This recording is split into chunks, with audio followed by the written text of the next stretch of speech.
Good afternoon, everybody, and welcome to another Azure Dreams Random Toolkit race.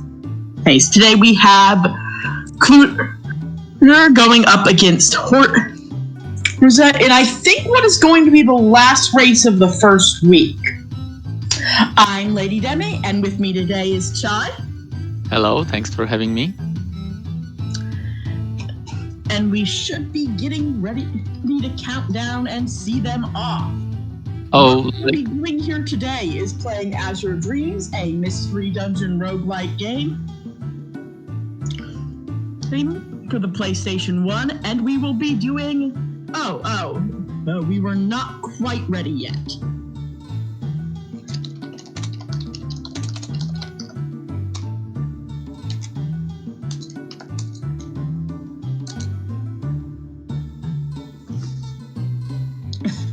Anyway, now I will count them down properly. Horza was doing a small stretch, and I think I missed someone else's comments meant as a signal of readiness. They were not. They were someone else. They were you, Chai. Yeah. Regardless, what we will be doing here today is both runners is a best of 3 match. Each match, the runners will be going as far as they can up the monster tower as fast as they can. They will have 1 hour and 1 entry. And a twist. This is our first really randomized tournament, or more randomized than Azure Dreams is normally randomized, which is to say, pretty random.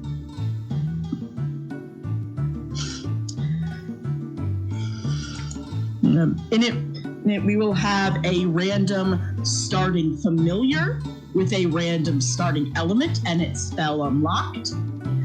And we will have a random starting toolkit.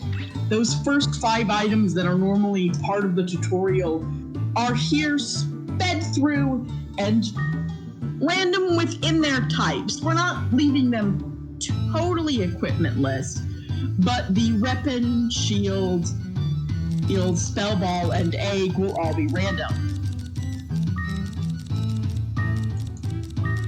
Seems that there are some small technical difficulties on Kluter's screen, so let's check what's happening there. Yeah, let us check in on that. In the meanwhile, we will also be getting a look at that starting equipment. I know you checked all of the seeds beforehand to determine them and were telling me a little bit about it. But this time we have a Manoeva, and it looks like it is in its native element of water. That's not a good set of equipment. Not a good set of equipment. There we go. Kluter has now caught back up to reality. Oh yeah, that's good. Awesome. Alright, so as we can see on the screen, our starter monster for this game is going to be Manoeva.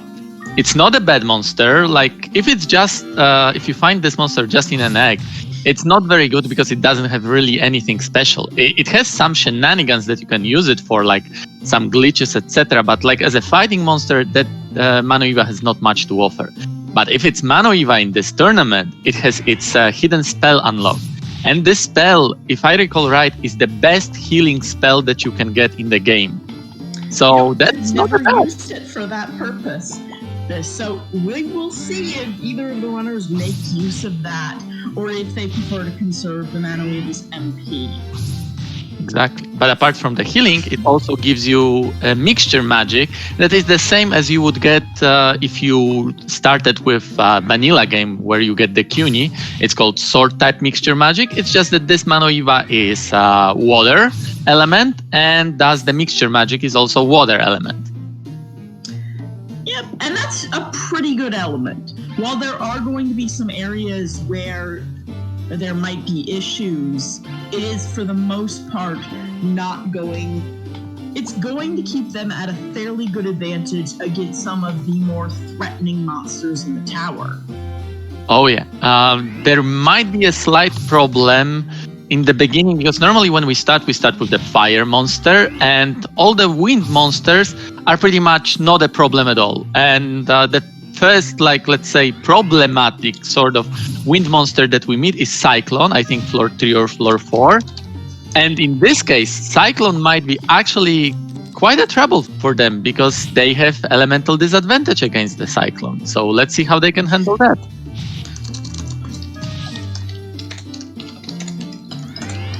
Yeah, that will be a question, because if they aren't thinking about it, they might end up rushing a bit. They might end up overcommitting on those Cyclones, thinking everything is normal, everything is fine.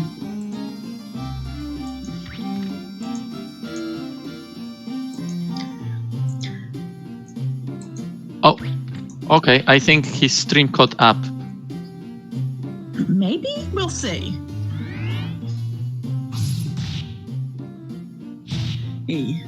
Because yeah, the audio is playing and the video from... Okay, now his stream has caught up on my end. Yeah, And okay. as well, and we'll see if it continues in this weird slideshow format where the gameplay is frozen, but the timer isn't, which is weird. Either way, I would probably, if I were them, switch to that steel shield, because as I said before, or the initial weapon and item, the initial weapon and shield that they had is not great.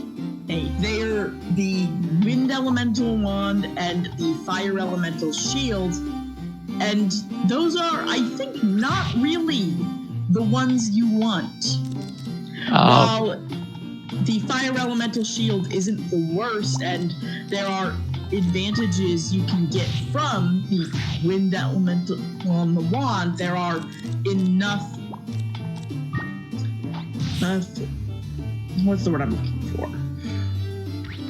Yeah, the problem here is that, like, basically now they have all of the elements in their inventory. Mixture magic is water, weapon is wind, and the shield is fire. So basically they will always have disadvantage in some level. If they attack water monster, then they will have the advantage from the wind wand, but they will have disadvantage when being attacked, and so on. So that's why this is sort of a very unlucky starting set of items. Yeah, it's not going to be... It's not the worst outcome. Admittedly, wind is, I think... It's not so bad offensively because there are enough water threats. It's really bad defensively. But still, it's not what you want to see. And the Scorch Shield is going to give them a problem in a couple of floors where everything is water. That's the thing. Everything's going to be water. And they're going to hit so hard as a result. Exactly. With the wind wand and water mixture magic, I would probably quickly just go to the 5th floor as fast as possible, because there I would have the advantage on the offensive side. But now there is this bad side that, okay, the monster there are quite tough. They hit hard, and now they will hit even harder because of having this fire shield. Mm-hmm. We do know that they have a steel shield, or at least had access to a steel shield. I know Kluter picked it up. I wouldn't be surprised if in a couple of floors we see that get put on.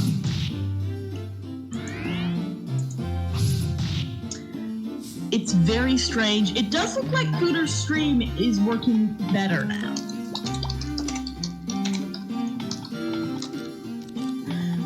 At least that is what it looks like to me, because we are seeing the idle animations play, and we probably should tell him not to stop. Yeah, definitely. Oh. Well,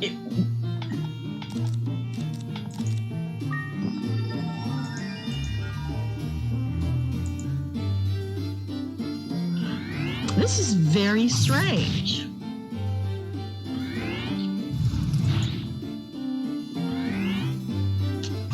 I'm not sure how to go about fixing this.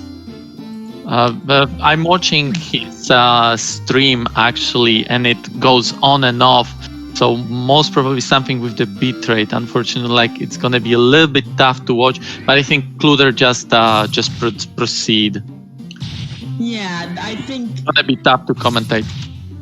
I think we will just have to figure it out based on what clues we have. And additionally, because these towers are seeded by the randomizer, we do know what items Kluter might have access to and what situations he might be able to overcome or find himself in.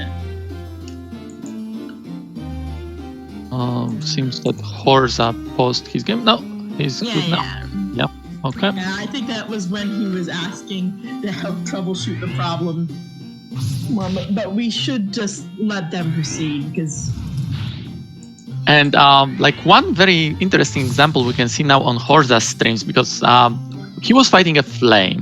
Flame is a fire monster, so mixture magic with water has the advantage of it. But he's wearing a wind wand, which gives him disadvantage. And the damage formula for the game works this way: that actually having elemental disadvantage is sort of like twice as bad as having elemental advantage. So let's say, like if we have a factor, if you have elemental advantage, you add damage, let's say by 10.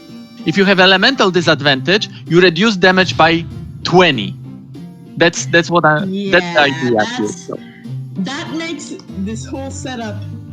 There's counterproductiveness built in, and so I think equipment is going to be their best hope, because that elemental advantage is some of your best hopes for for dealing damage that is good enough to continue proceeding up the tower.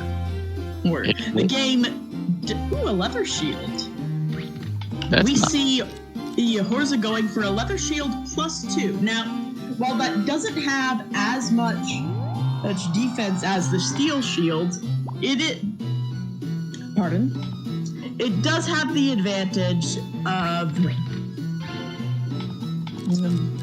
having an increased dodge rate up to about 12%, give or take, since Coke sort of has, like, to use a Fire Emblem term that only existed in like 2 Fire Emblems, kind of a biorhythm thing going on where his luck grows and diminishes based on the turn count over time. And Lady Dema had a very valid point here that, okay, a leather shield has a lower defense, but the thing is that the defense from the shield actually doesn't reduce the damage that much.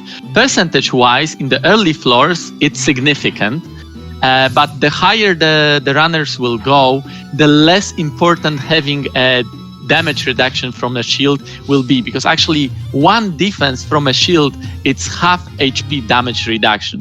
So let's say that they would be using a diamond shield, which is like the strongest shield that they can find, which has a defense of 7. So that's only 3.5 HP damage reduction in the standard calculation. And when monsters hit you for 60, this 3.5 doesn't really matter that much. So having a higher chance of actually dodging the attack is much, much, much better in the long run. Yeah, in the long run, this game does not expect you to clear it in a single pass up the tower. It really doesn't expect you to clear it. It expects you to slowly build up bonuses on your equipment, like this, over time. Horza is demonstrating nicely. Yes, I like to think of when a stream gets choppy like this as vacation slides. Alright, we're now seeing Kluter's visit to the water floors. Those nice green pastures. you can see another like sort of annoying thing. In this case, it's gonna be good for Horza, but like when you have to face off Manoivas, it's annoying. It has this property that like when being attacked, it has a chance of spawning a minion. That is much weaker than the actual Manoiva, but of course it's another target that monsters have to take care of, and they will. Like for example, instead of attacking you. So that's a nice thing here. Kluter, like Horza, is building himself an army of minions. Yep. Sometimes the navigation can get a little weird when you get that looked like a crack trap, but it might have been in the other very similar effect elevation in the room trap.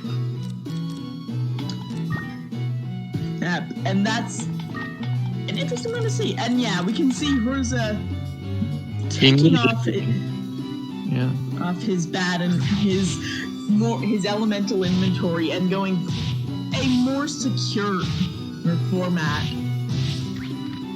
Yes, this damage reduction from the wind wand will not take like any place anymore. So he's good to like now go to higher floors, specifically like floor 10s plus, which are mainly fire, and that's where he should be still safe because his level is sort of okay now. So it's just a matter of how quickly he will go through next floors, like floor 6 to 9, which are mainly water. Yeah, this is, I think, one of the situations where there's a big difference. We see him putting that Gulf Wand back on for that bit of an edge, which I think will serve him well here, because other than the last couple of balloons that are only on this floor 6, everything's gonna be water for a while. Yeah. And that's meant to push the first-time player out of the tower, back home, possibly in a body bag.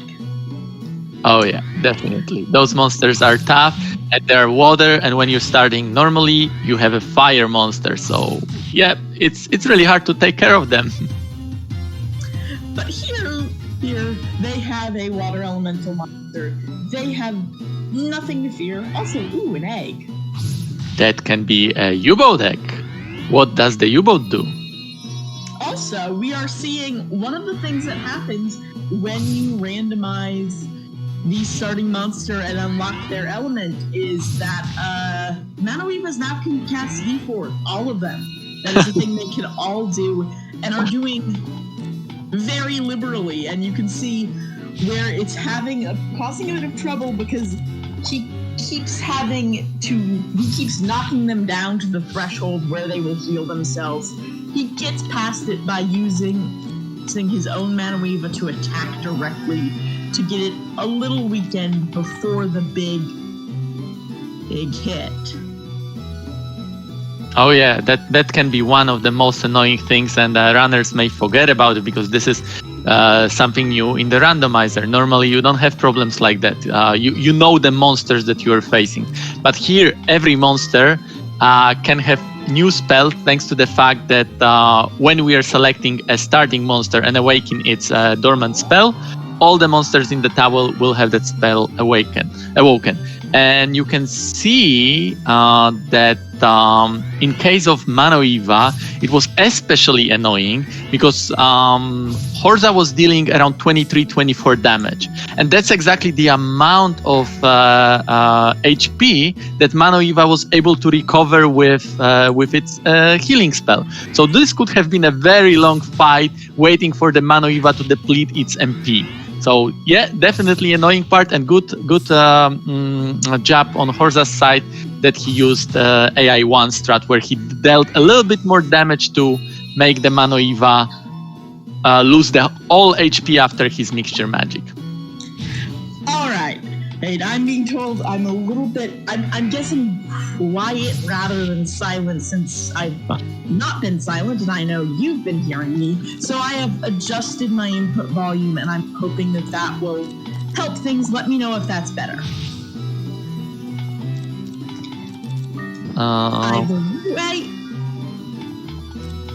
Wait.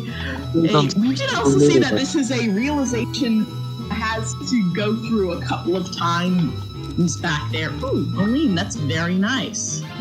One thing that you can notice already now between the runners, even though Kluter had those technical issues where he was checking different things, pausing, etc., and I think his stream didn't move for like good 5 minutes or 8 minutes, but he was already on floor 7, and Horza reached floor 7 only now. So you can see the difference between the play styles of these two runners. Kluter was more like, I'm just going to the tower. I'm going to beat it as fast as possible. I'm a torpedo. But Horza was taking his time, doing a little bit safer, slower climb, making sure that like when he reaches those higher floor, he's ready for it. Yeah, with this game, you're often at the mercy of what you can find, and so one of the best ways to build reliability is to investigate where you can and just hope you find the right items. While sprinting can get you ahead, and that might be useful. It's not always going to help you all that much. It can become detrimental depending on how it goes, and it's hard to say whether or not Kluter's inventory is emptied out by now, or whether it's fuller than ever, because we have no idea. True that. I was actually very interested to see the play styles of both of these runners. We know that they're both like amazing players. They have really good records on leaderboards. They have like good records of the tournament results, etc., etc. I've never really seen Horza practice for this tournament, so I don't know like what was his idea, how he wants to tackle it. But I did see Kluter practicing, and I was sort of surprised to an extent, because his approach to every game that I watched was like, I'm just gonna like go like a torpedo as fast as possible, and he was able to. See it. Oh yeah, now we can right there. We get a second of updating 4 floors ahead, and presumably still going those floors. Doesn't look like he's in a super great situation, but it should be manageable unless things go bad. Unfortunately, we probably won't really get to check on his inventory. So we'll just have to find out as best we can. Unfortunately, his stream is still sort of lagging, so it's hard to. So it's hard to say exactly what is happening, but at least we did get a glimpse, and we can see that he's definitely ahead of Horza. So, yep. You know that. If it comes down to who makes it to the very top first, unless there is some dramatic reversal we can catch, we might end up seeing that it comes to Kluter. It does look that Horza, his Manueva did run out of MP pretty quickly compared to, say, a Kuhn, who is just... The best thing about Kuhn is his MP. And additionally, I think I've seen Horza using Manueva's healing spell, which I mentioned is really good, but it's also quite costly. I think it costs like 8 or even 16 MP, so you cannot go trigger happy with it, definitely. Yeah, it seems like default is 16 MP. So, and Manueva doesn't have any special trait. Oh, we get the confirmation from Kluter that he died on floor 13. So at this moment, I doubt that Griffin did it, but who knows what might have happened just beyond. I mean, we kind of...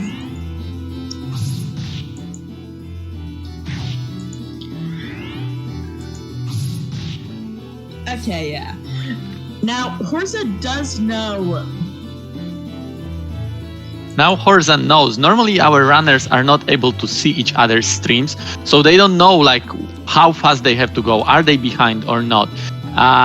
So even though Kluter died on 13, Horza, to win this round, he needs to get to floor 14. So Horza, not knowing about it, he needs to do whatever he can to get there. Once he reaches floor 14, we'll tell Horza that he won the round. But let's see how he handles the current situation, because like we discussed earlier, normally wind monsters are not a problem when you play with the Cuny and does fire element.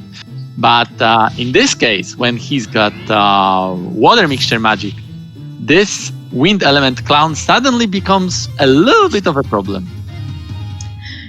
I'm seeing comments to Earthquake to floor 14. That's unlikely to work within the time limit. Azure Dreams does have an anti-turtling or an anti-grinding mechanism.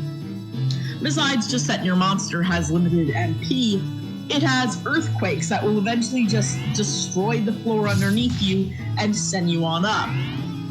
So there is such a thing as earthquake percent.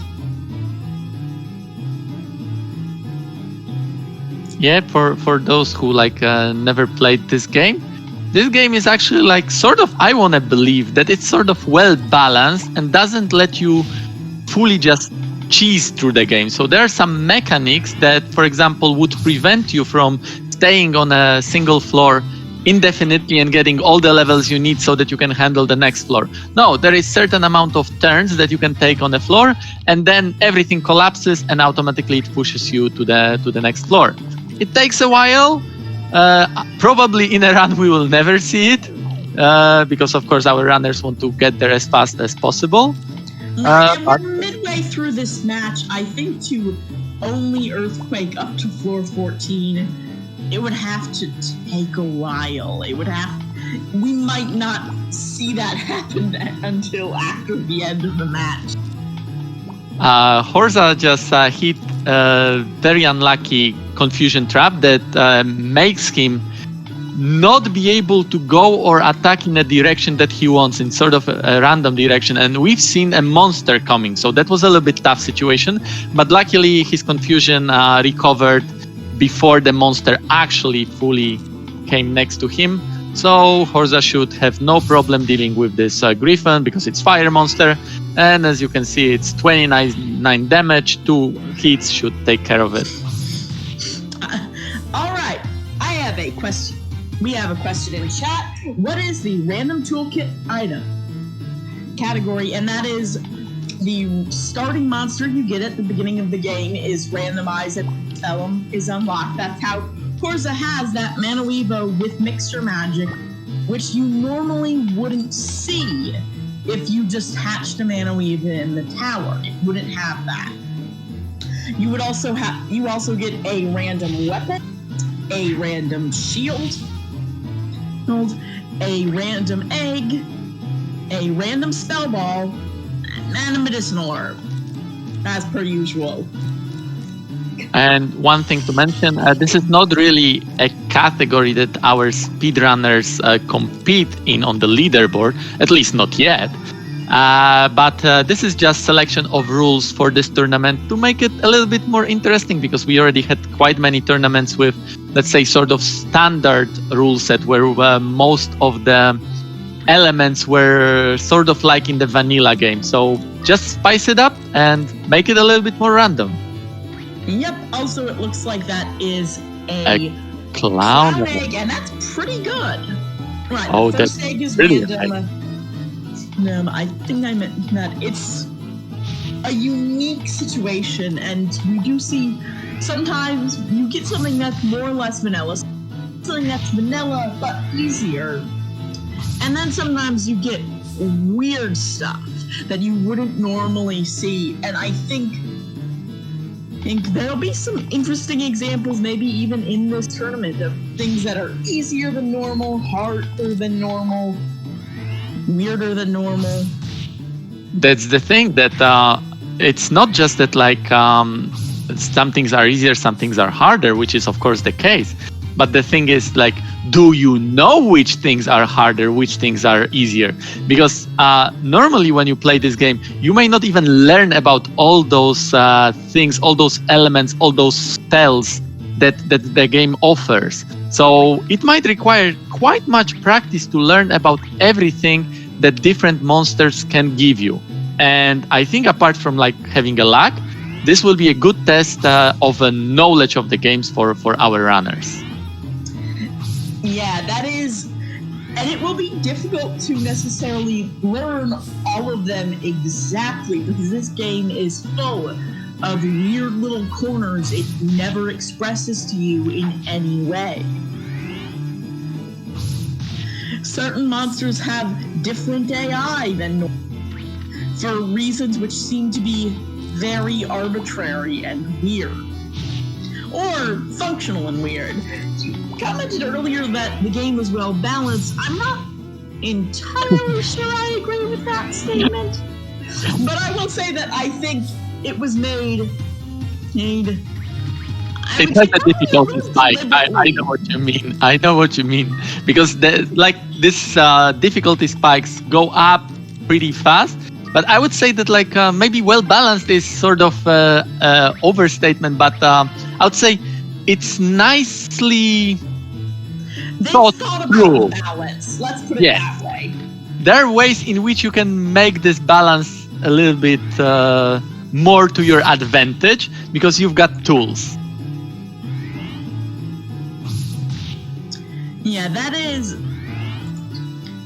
a thing. If you know the little tricks of the game, situations can become easier or harder based on luck. There's always going to be a luck. Oh yeah, even if you know everything about the game and you think every situation through perfectly, there can be a very unlucky trap that can kill your run so easily. Because even if you have inventory, plenty of spell balls that can kill every single monster, if you step on a paralysis trap and be paralyzed for 10 turns while having a monster around you, you cannot do anything. It can just kill you. That's when you just hope that RNG will help you. Yep, it looks like Urza is just trying to walk out of that room, so maybe some of the Dreamins de-aggro or are forced into that doorway. Oh, that's not great.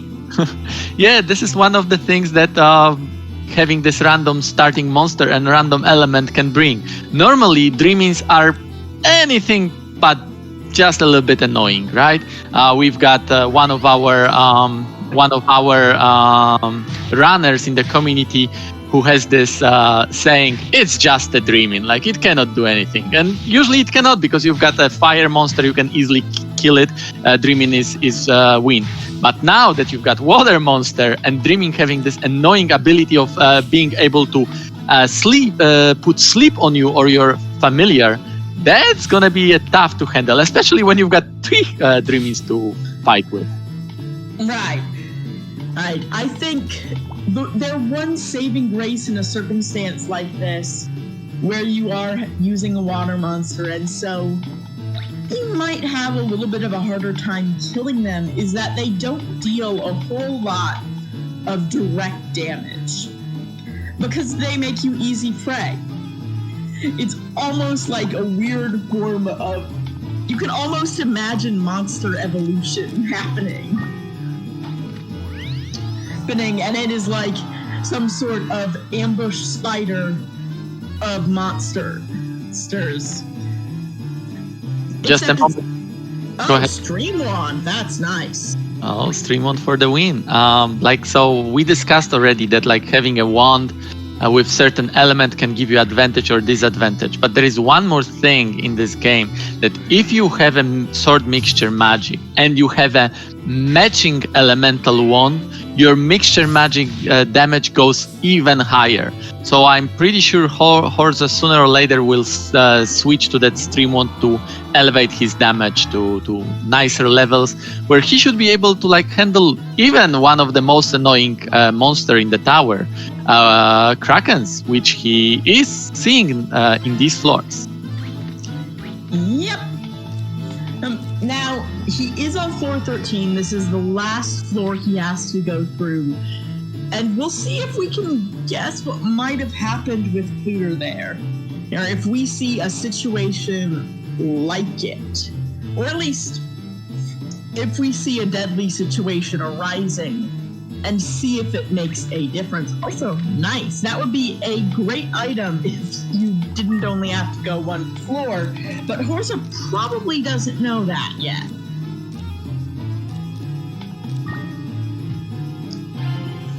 And he might not have been looking at chat where this was expressed as to some extent.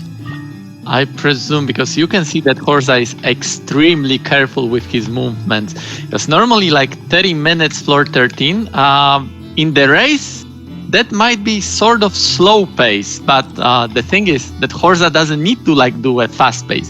He has 27 minutes to beat this floor. So all the time in the world. He could earthquake percent if he found the right spot for it. Yes. We are not recommending that, but it's a thing he could theoretically do. But of course, even if Horza does end up winning this game, that's not over. This is best of 3. So we will have game 2 with completely new set of starting items, familiars, and new random tower to give us pleasure to watch. So let's... These matches, even if with a seeded tower, things are a little bit more predictable, or at least a little bit more equal. And with these starting kits, I think sometimes things are a little bit more secure. And there we go. Yep. GG Horza. I'm gonna inform our runners.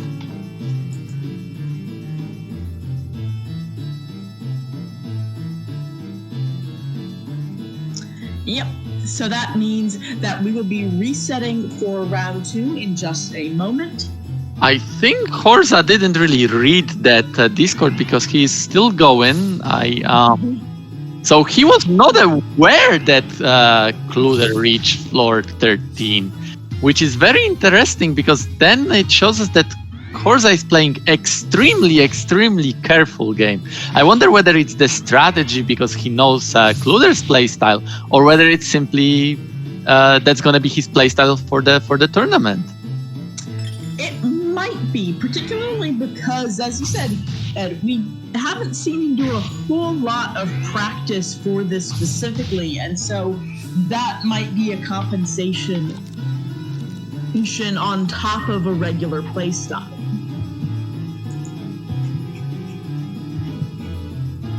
Let's see now.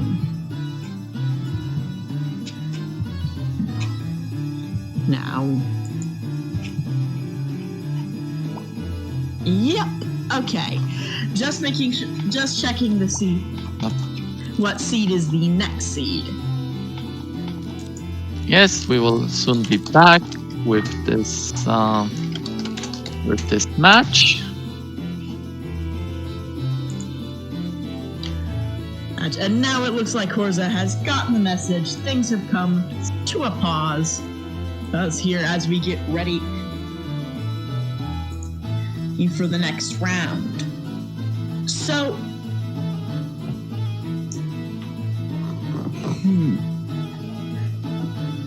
so it does look like the stream problem is, if not fixed, then at least dramatically alleviated. And so we should see that work out much better than before. Yeah, Horza is a slow and steady player, to begin with, and that's not a bad strategy. Like, it does make the hour constraint sometimes a bit difficult, and our tiebreaker about who gets on a floor first can be a bit of a challenge. On the other hand, being able to make it past curveballs consistently is not a path without victory in it. It's something that we can see work out really well. In the meantime, while we're still waiting for the game, chat can make the predictions what kind of starting monster and element we will have. Let's see who's right. Yeah. Chaitul has been checking all of the seeds for a monster that can be a little bit game breaking when it's in a strange elemental state, the Haikun that you get at the end of the game.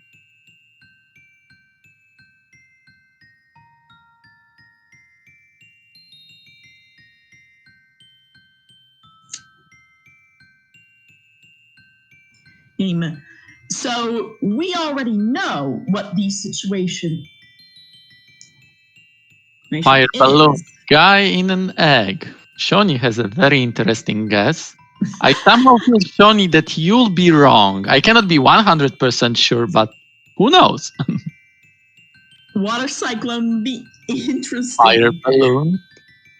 I think water cyclone would be interesting, especially depending on what would be in the egg hypothetically.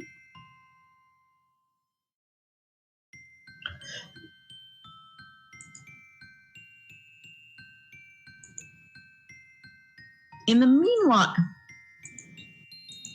no, I think fire balloon is just sort of vanilla balloon, isn't it? Fire balloon is vanilla. Admittedly, having a spell makes it not vanilla balloon. Oh goodness, I am just. Shoni, who told you about guy in an egg? That's some good source. But when you throw it and it makes an egg bomb, is that guy's ghost in an egg? You have to tell us more, Shoni. How does it work? Well, you see, his uncle at... Oh, goodness. What is the publisher of this? Well, anyway, his uncle at somewhere where told him all about it. And also that you used to be able... That in a different version of the game, you could go into Gauch's room. I'm sure. I presume Kluter is ready too. Horst already mentioned that he's ready. Okay, then let's start the countdown. Our runners should be starting pretty much soon. And let's see whether your predictions are going to be right. Yep. One thing... I was joking a little bit earlier about various rumors and myths that surrounded the game earlier in its history. This did come out just around the turn of the millennium. And so you have that certain early game FAQs rumor mongering where no one can really check anything at all. And so it's just sort of, I heard about this, I heard about that. And we all just sort of took it as true. Particularly because it's not like this game had a huge following. I think it's always been a little bit of a cult game. Not as much as it is now, 2 years after we started this community. So we get an Arachne as a starting monster. I didn't see that in the chat. So for those who don't know, it's only like the best monster in my own opinion, like at least the safest to like clear the game, because it has an amazing trait of having double attack. So giving it like sufficient level, it should be able to pretty much one-shot every single monster in the tower. So let's see how our runners will be able to handle it. By the way, Shoni, amazing explanation. I totally dig it. It totally makes sense. I believe it. Absolutely. You know what's funny, though, is that really the rumors from days of yore, we are seeing Kluter hatch this egg. We will see what it does. And we've seen one very interesting thing about this egg is that like it doesn't have a name. When the egg doesn't have a name, we know that it's an egg of an evolved monster. So when it's an egg of the evolved monster, we know that this monster will have a spell. We don't know what monster it will be, but we know that it's an evolved monster. It being an Ashra, the evolved form of an Arachne is possible and would be funny. We do see that the monster is attached on either side. I know that some people will do that reflexively, not determine a game before. I think many of the runners do the egg hatching, because we've seen it, for example, in one of the Ravens match, that you can get a Garuda in a starting egg, and you don't want to miss out on the Garuda, right? So you always have to check. But when you know that this egg is an evolved monster, the thing is like, what better can you hope for than Arachne? So do you really want to like hatch the egg? Why not use the egg at, for example, I don't know, MP recovery, etc., etc. So I think this is what our runners are thinking about. Yeah, I think so. I think maybe you hatch it later in case it is something you would like to fuse or you would like to give that trait, but not right away. Exactly. A metal fusion, for example, says, I would say maybe a dragon, that's an evolved monster. And then you could hypothetically have a coin-operated double attack monster. I like Skeptic's idea, because like if you get that, it's not mentioned directly, but metal has an amazing trait of having double defense. So basically, nothing in the tower can hurt you. So if you've got a monster that like hits like a truck because it kills everything in 1, maybe 2 hits, and also has a trait that basically makes it invincible because nothing can touch it, then you've got a machine to kill. The ultimate tank, basically. Exactly. You just have to stand behind it and keep feeding it fruits. Yes. And we can see already small difference between the runners. Kluter being, I think, his usual self with the strategy of just going fast, finding the elevator. And Horza slowly exploring, trying to get all the items, making sure that he's prepared to go to the higher floors. Because even though Arachne is really, really good monster, in the beginning it's sort of low HP, so just trying to force yourself to go to higher floors so that Arachne would fight for you might not end up well, because now go ahead. There is something that is very different about starting with an Arachne or raising one from scratch versus hatching one at a higher level.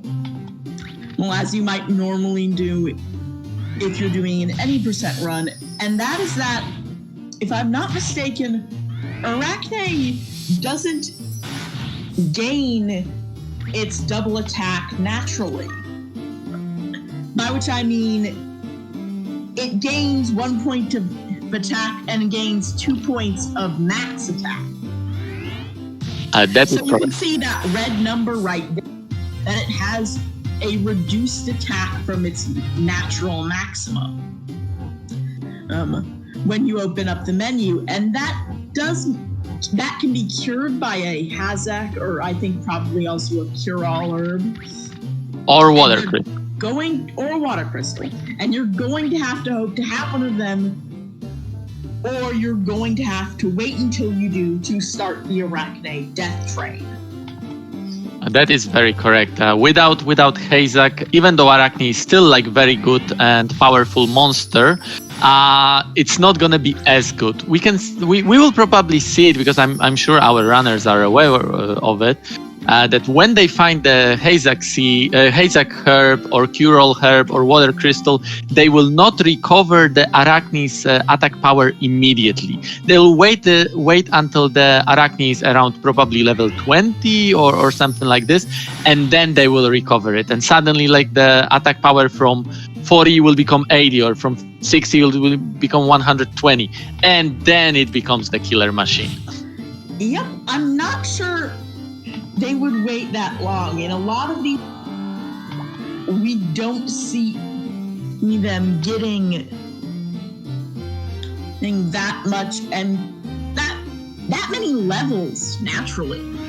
I think you normally stop seeing them really gain EXP around level 12 or 13 or so, unless they're using an Arachne for its death machine capacity. So if you're waiting for level 20, you might hit a catch 22. Yeah, it might be too late, level 20.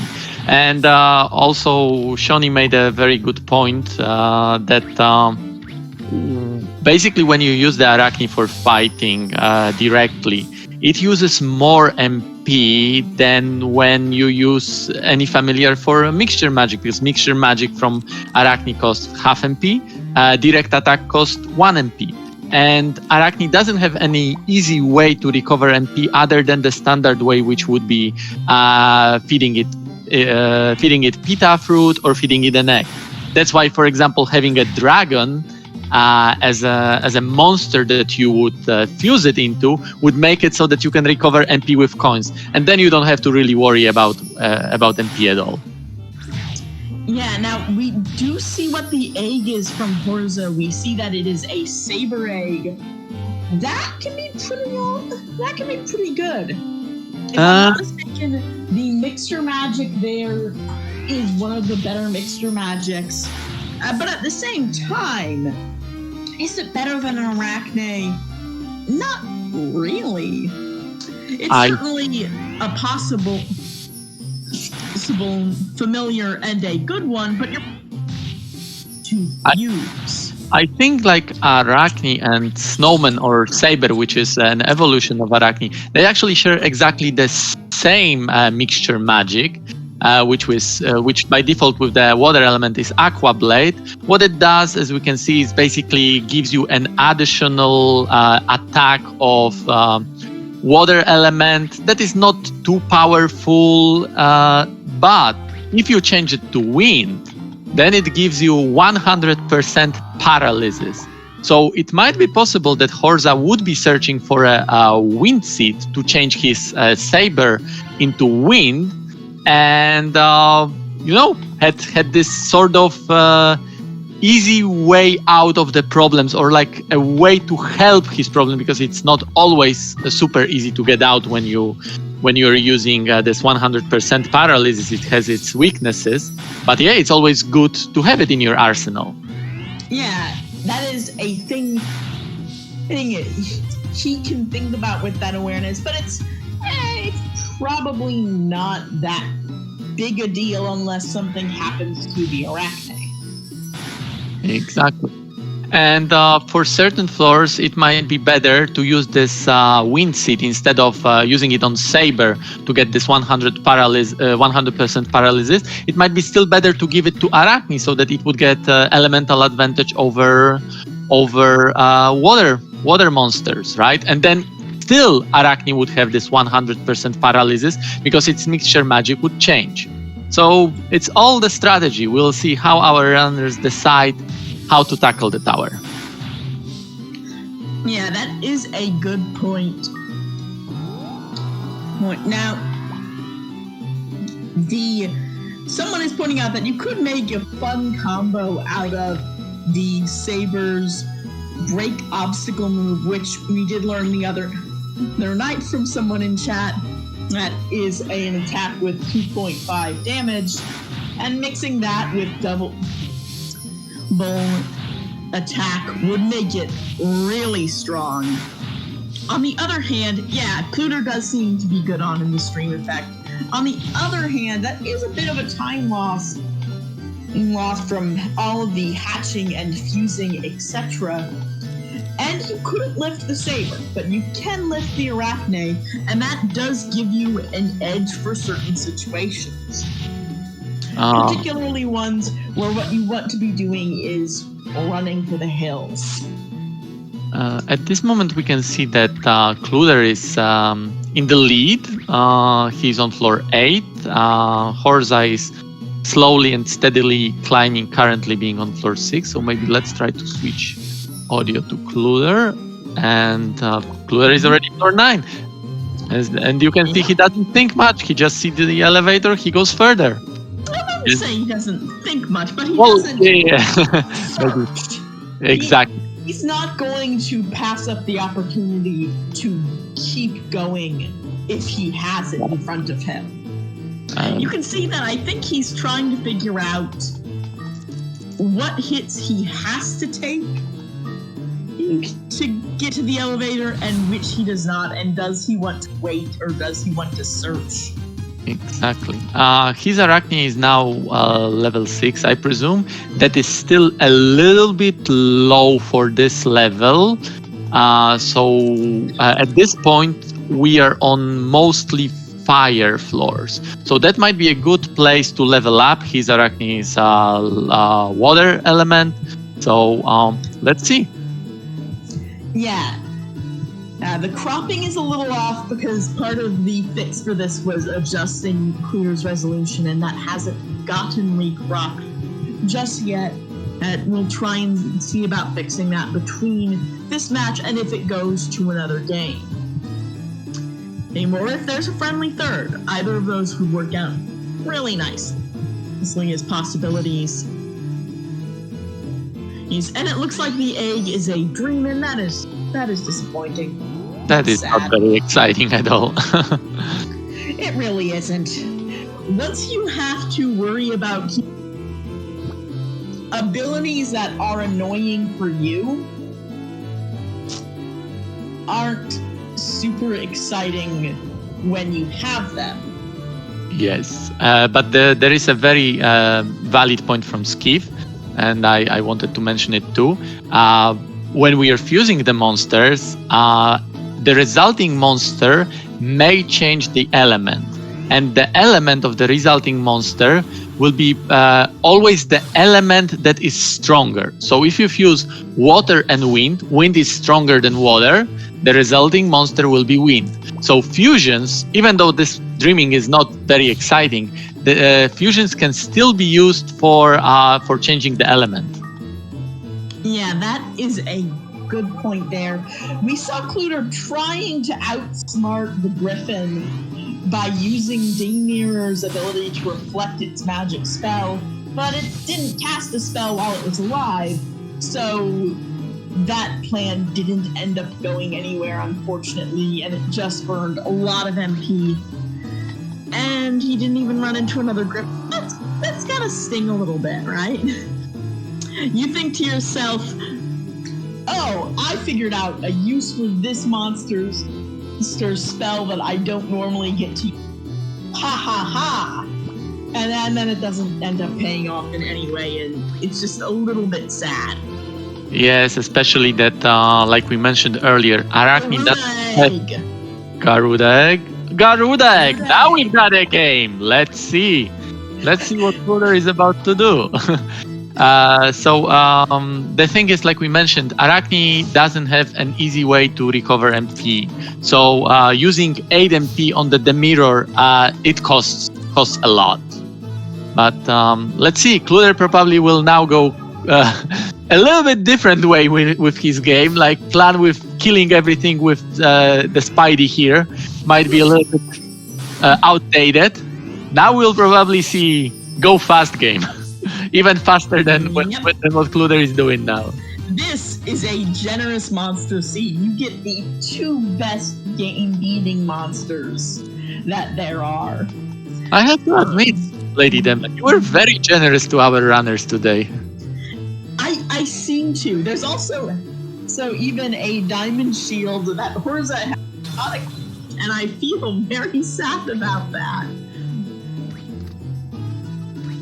Oh, I presume that Kluter didn't want to use the go-up trap or the elevator to go to the next floor, because this is floor 12, and in the floor 12 we may find a blue color. What blue color does? It allows us to fuse monsters, and I'm pretty sure that Kluter wants to have that option simply. Yeah, I'm not sure what he would do with this option in a world where he has Garuda.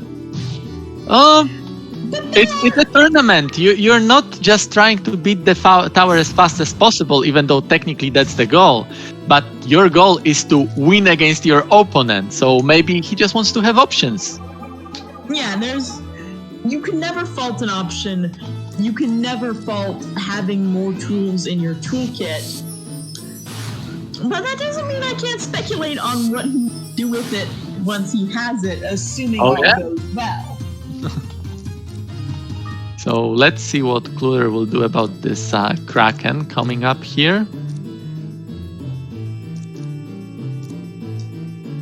Yeah, that's that. Okay, so he's going to restore MP first. Okay, but I think, yes, that's the problem. Whenever you're like doing an action with just co, your familiar will be more than happy to set himself in the lineup that you ask him to be. So because lineup for Kluter was, okay, behind me. So the Spidey went behind Kluter, and that's where it was hit by the Kraken. So you have to be very careful. And now we can see blue color. I think Kluter will just now go straight to the elevator. He knows where it is. Or the go-up trap. He's got an option. He still needs to handle. Going for the pickup on the Dreamin', it's not going well. And that puts him in a bit of a rough spot.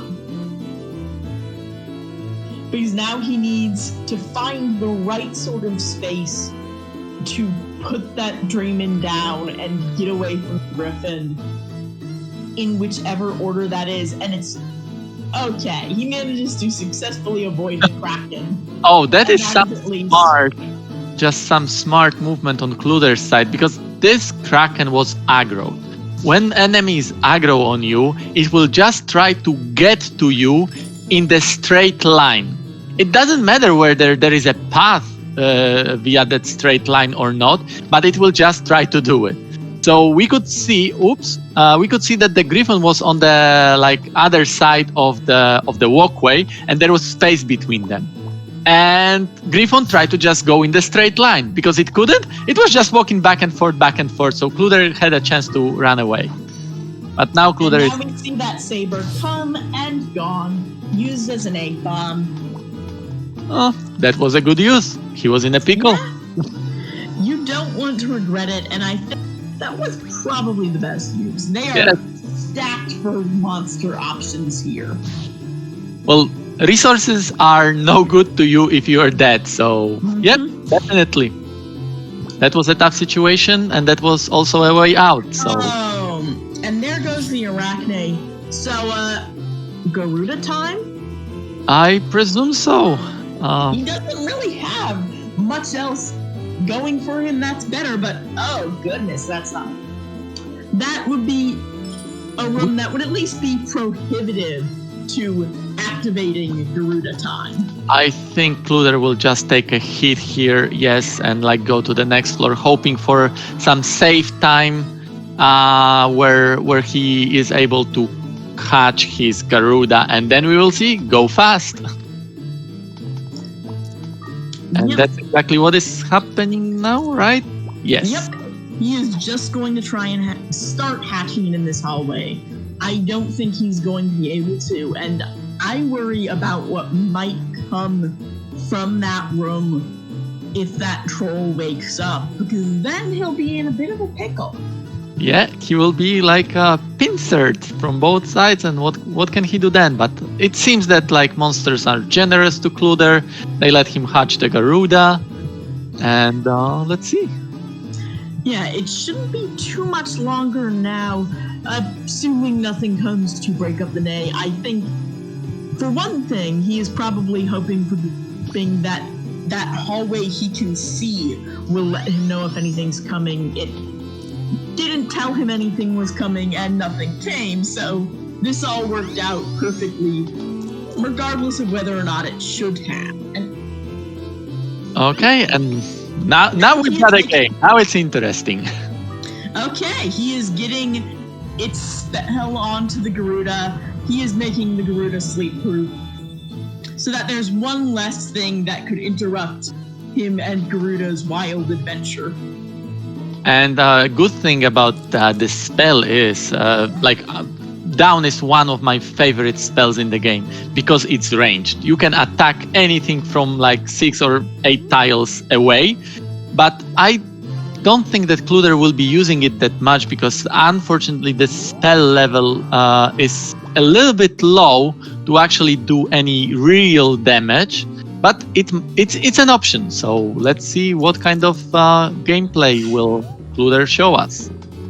Yep, and we have seen some good demonstrations right now of what Azure Dreams is like with Garuda, which is a completely different game in which you powerfully.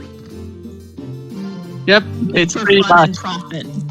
run until you hit something. When you hit something, abduct yourself away and hope that you show up in a position where there is no monsters next to you. Because unfortunately, that's the bad side of the Garuda. Or like, of course, it has to have a weakness. Otherwise, it would be too OP, even though it is OP. Is that like after you abduct yourself and land up in the new position, monsters still take a turn. So if you land right next to another monster, that monster will immediately attack you and can kill either you or the Garuda, especially right now with this low level that Kluter is. So this strategy is very powerful, it's very fast, but also very dangerous.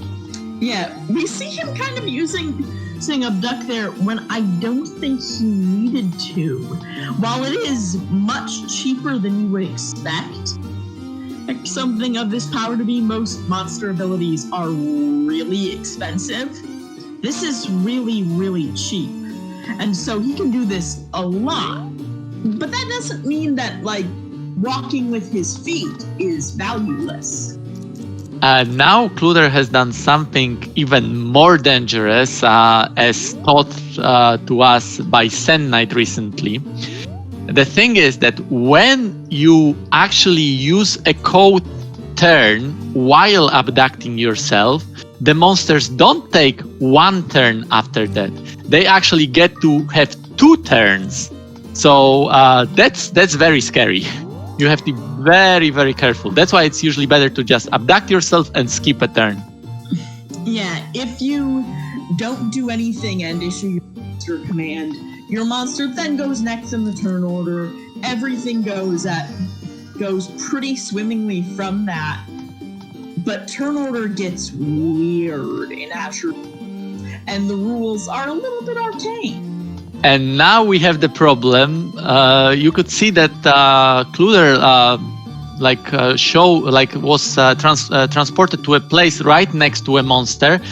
Luckily for Kluter, that monster was sleeping. It immediately woke up, but luckily Kluter didn't get a hit, because if it did get hit, that Garuda would have been dead.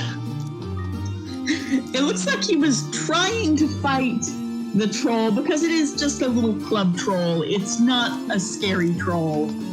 But as it turns out, with a wind monster backing you and using a wand, it's a little scary. And now we see on Horza's stream that he found an egg, which we know now that is a Garuda egg.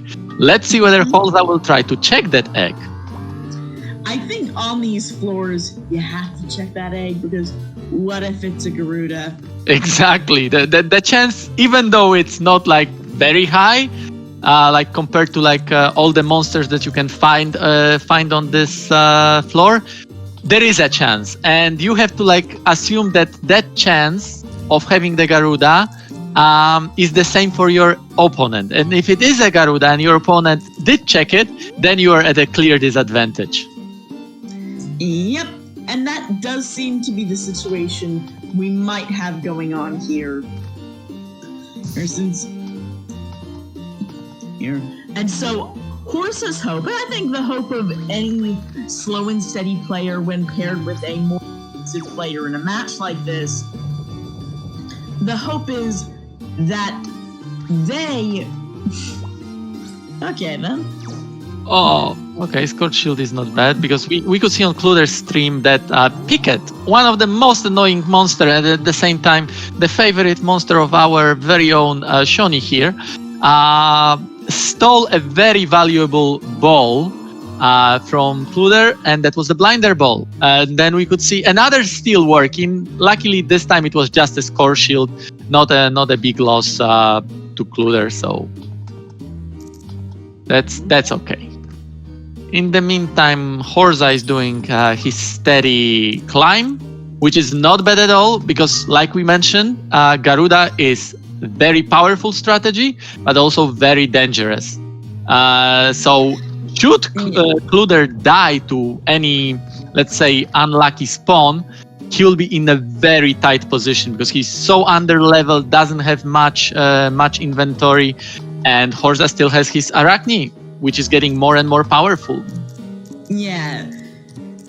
Well, I think that is generally the hope of any time you have a slow and steady runner versus a more aggressive runner. The slow and steady runner wants something bad to happen, some stroke that they are unprepared for to knock them out and then to out-survive them.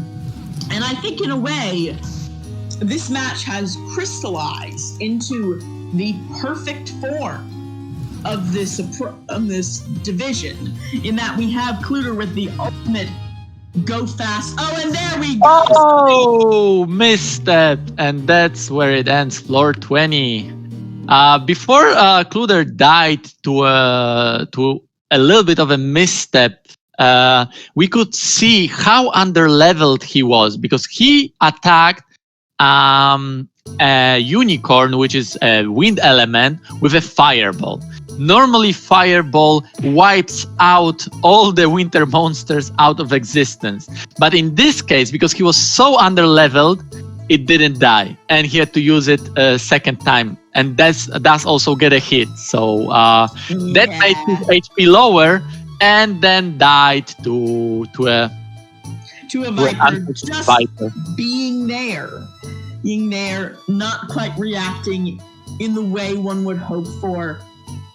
And so we actually see the ideal situation. We see that crystallized version of the division between a slow and steady runner and a more aggressive runner. And one more thing that we can probably mention here is that our runner here, Horza, he goes by the nickname of a mayor of the Viper Town. So maybe he had something to do with Kluter getting this unlucky Viper here. Maybe he's working with the Viper Mafia. Who knows? But now we know there is 29 minutes into this match, 31 minutes left. Horza needs to climb 6 floors to get this second game, and also a match at that point. But let's see what's going to happen. Yeah, I think there is, at this point, very little that could stop him. He is well stocked. That Arachne can go on for quite some time. He has eggs, he can feed it. He's in good shape and can continue to be in good shape for quite a while. Unless there is unlucky trap. Unless there is an unlucky trap, but it would have to be a much more unlucky trap than it would be for a runner who's in less good circumstances. It does look like his Arachne is running. He is going to have to refill it soon. Just going to feed him the Dreamin' Egg. That is a very good decision. Definitely, because Horza doesn't have any more pita fruits. The Dreaming Egg doesn't really do him any good, apart from maybe changing element back to wind if he chose. Now Horza knows that is a Garuda egg. Let's see what he's gonna do with it. Right. Does he keep up this pace, which has it is a literal tortoise and the hare sort of thing. It is, as I was saying, the crystallization of this division in which you have one runner immediately taking to the literal fastest option in the game. And Horza, I suspect maybe even he's still going to stick with the sturdy and reliable Arachne. You get just about through anything. It's really fun to see, and it's he is going to spoil the metaphor just slightly. Yeah, I actually really love Horza's playstyle.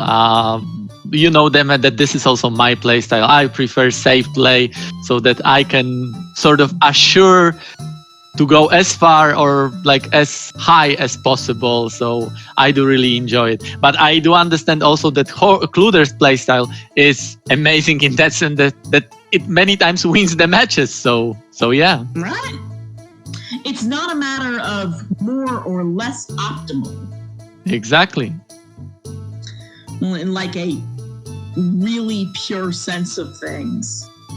It's just a matter of how the match plays out in the specific. Septic is pointing out that Horza does seem to be cautious than usual, and I do think that it might be a response to the random toolkit, to working with a monster he might not be as familiar with working with from level 1 with mixture magic. He might not be as familiar with. That might cause him to get just a little bit of And now extra Horza caution. to Garuda. Mhm. So probably forget the safe strats. Let's go fast. Right. He still has that Arachne if something bad happens, though. Oh, that's only if something bad happens to the Garuda. Exactly. And there are still, like, even if you have the Garuda, there may be different play styles, because certain runners prefer to just abduct until you are next to the elevator and just go for it. We can see that Horza here is not abducting, because I presume he understands the risk that come with the abduct. So he just prefers to run around, and he will probably abduct himself only when he is in a pickle. Right. I think it's the risk that comes with abduct. I also think it's the MP cost. He doesn't have any A. He doesn't have any pita fruits.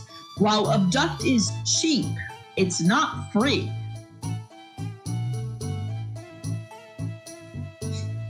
Oh, that was an interesting decision of how to approach that room. Okay, that has to be like a careful movement, because that troll. Okay, abduct. You don't have to be careful when you have abduct. Sorry. Right, you only have to be a little careful, but Yes. you don't have to be very careful. But yeah, Kluter was playing very well. That is a part of the tournament. That's a part of Azure Dreams. Sometimes the tower decides to be cruel, And we can. and sometimes, Nice. times when your nerves are frayed, you make a misstep. That is just how it is. And we can see Horza also picking up another flame ball, which is really, really good. Because now we are sort of reaching the floors where there will be quite many wind monsters that can many times die from 1, maybe max 2 balls, in this case 1. And they give quite much experience. So should Horza need to level up a bit, there is an option. He doesn't always have to just run away with an abduct. Right. He does still have a pretty good inventory. Really, I think at this point. Oh, another egg that is probably going to become food for the Garuda eventually. Well, it's probably not going to become anything. Garuda will probably have the MP to last him to, was it 21? I think there is like plenty of the abducts, because it looks like it costs only like half an MP, and Garuda has 8 MP, so that's gonna last quite revolutionary long. moment in how Garuda has changed the game was the moment in which we all learned that Garuda's abduct isn't expensive. It's very cheap. Oh yeah, and you can just abduct away. Be trigger happy with it, and hope that you spawn in a good location.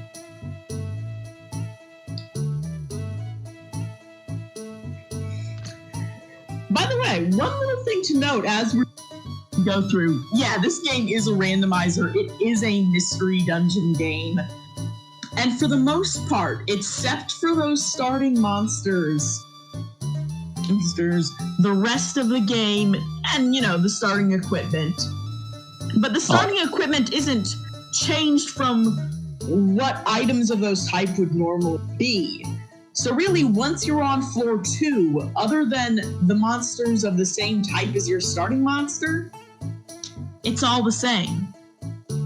Now Horza is on the same floor that Kluter died at, and we've seen the elevator on a speed. So if Horza is able to make it, that's gonna be game and match, and it seems to be the case. Let's check.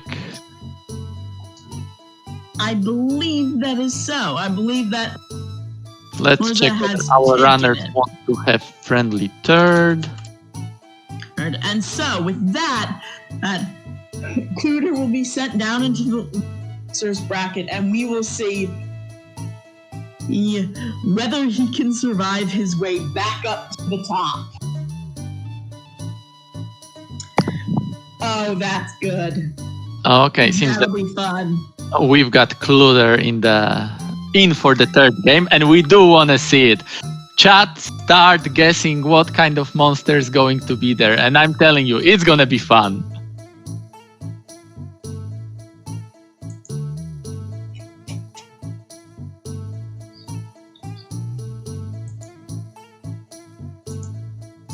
Golem would be pretty neat. Neat now that I think about it. Golem is very powerful. It's tanky, it's strong. Its mixture magic is a little bit special because it's AoE, it's costly, it costs 4 MP, but it has really nice elements to it. So Golem is fun to play with if you know what you're doing. I know that, again, one of our runners here, Reven, really likes to play with golems. I think one thing that this tournament provokes a little bit more than our tournaments is the runner's individual taste in monsters in terms of guessing them or thinking about them or actually playing with them. Because I think everyone has their personal favorite monster. Yeah, it seems that I mistook. I make do with Golem. I think you like it. It looks quite nice when you play with it. Let's check the seeds for our runners. And where are those guesses? Golem, Lazy Frog, Dreamin, Barong. Bowling pin. Yeah. If we've guessed Lazy Frog, we can guess the bowling pins. They are also monsters. Okay. Azure Dreams is a little bit like Flintstones-y in that logic. That Horza's seed is wrong.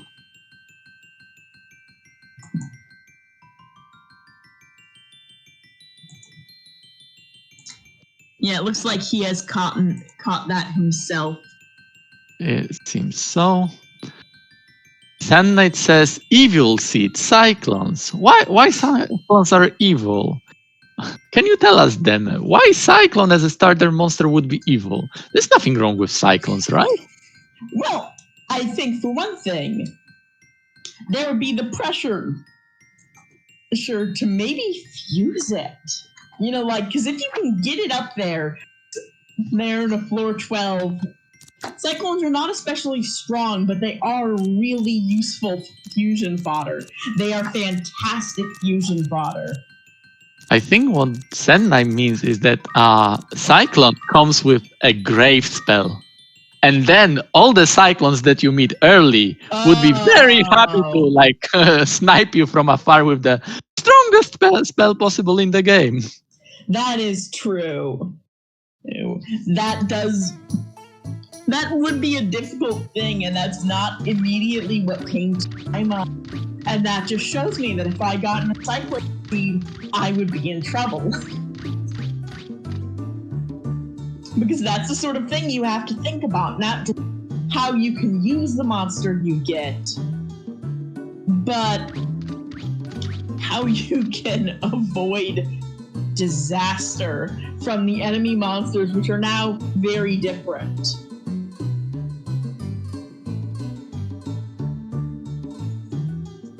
Waiting for Horza to get ready, and we should have we need to give another fruit to Horza to make sure to show that he's got two He's now. the winner.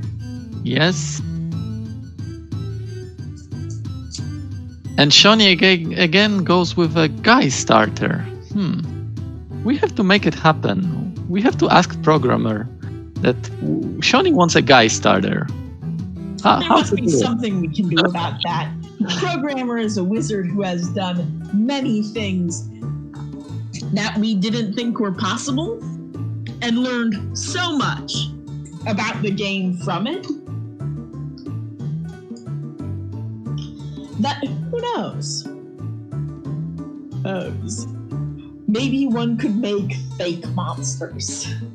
Exactly. I don't think that, like we mentioned in this game, even though we probably mention it in every single match, but all this is possible thanks to our amazing programmer. He made the de-randomizer. He added so many amazing features to it, like the ones that you can see right now, that we've got so many random elements to it. Even though mostly we cared about having this game de-randomized so that both players can play sort of the same seed, but randomizing the de-randomized stuff, it makes it even more fun. Yeah, there's a lot you can do with that. You can play an endurance mode where you can pick any 20 items you want, basically. And then those are all the items that you're ever gonna get. So survive as long as you can. Yeah. You can go play the strange and partially dummied out second tower that no one knew about until programmer to it. And now we know it's a U-boat. So why U-boat is special, Lady Dema? Well, I'm going to start off with the sort of less interesting thing, the more normal thing, which is that it has the ability to scout out a floor at a great MP cost, which means that is a choice they will have to make about whether or not to use that. But more importantly, it has D-Rock, which is a spell that only U-Boat has naturally. Oh, Acid Rainbow, and it looks like an evolved monster egg, so we might not see the U-Boat magic after all. Oh yeah.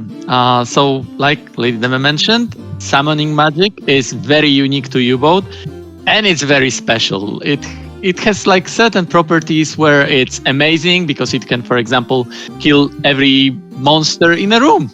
But it can be also very slow because it's a water U-Boat, and the summoning magic decides to attack every single monster separately. So we'll see the animation of a dragon snake or leviathan flying around the room to every single monster, taking it out, and it can take quite a while.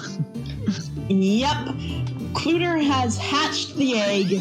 He knows it is a newt, which is basically an evolved griffin, which is basically your regular monster. So your Cune, just a little bit different, and so that makes it maybe a bit disappointing. Disappointing compared to the excitement that is the U-Boat, and they're probably going to use the U-Boat to scout out floors from now on. We could see, actually, Horza used summoning magic, and as you could see also, it took quite a while, even though it did take out both of the monsters. Yep. So that was a fun moment in the sun for U-Boat. The sweetest dream that we have ever known. Yeah, like Lady Dema mentioned, no love for U-Boat in this run, at least not as your go-to familiar. It's probably just going to be used only for scouting the floors, checking out where is the elevator, and that's it. Because Grigneux is arguably better monster that you want to have on your side. It's less expensive and less slow.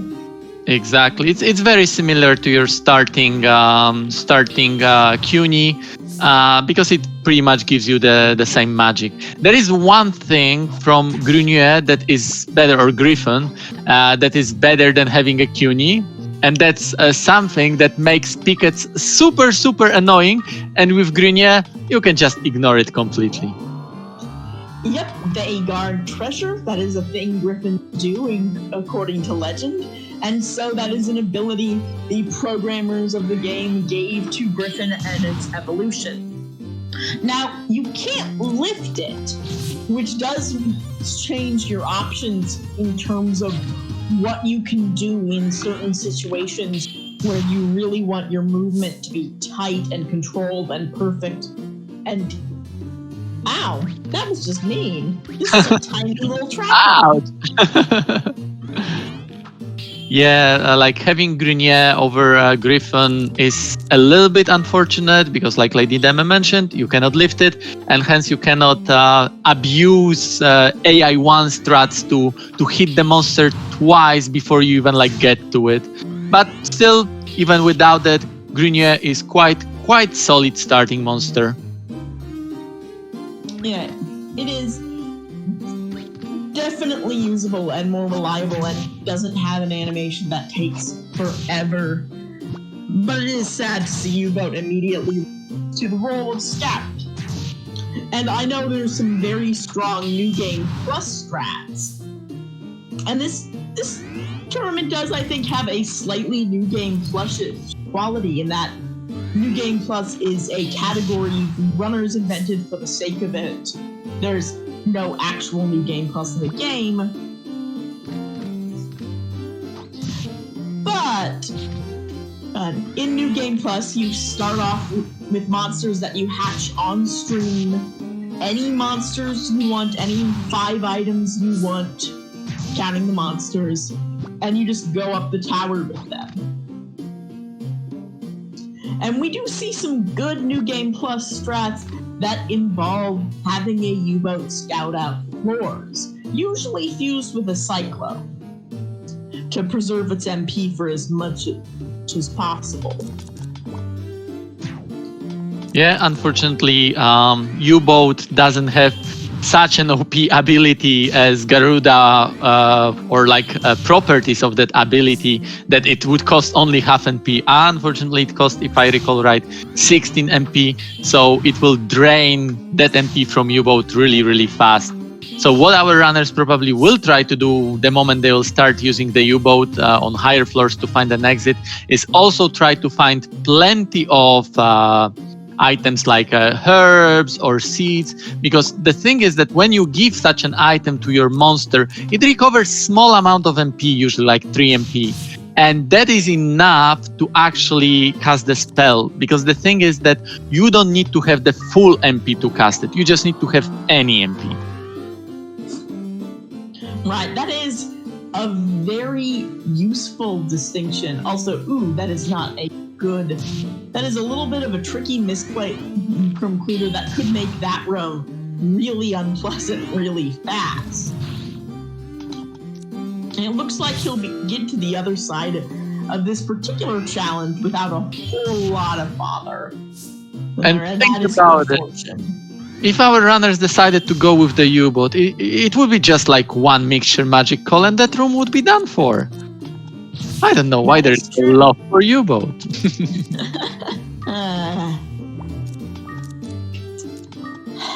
Do we have in the chat somebody from the U-Boat Brotherhood? Where is Poulet?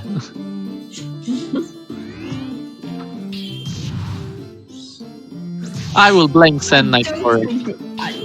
Yeah, let's blame Sand Knight for it. Yes, chat, please blame Sand Knight. In the meantime, you can see that both our runners are steadily climbing the tower.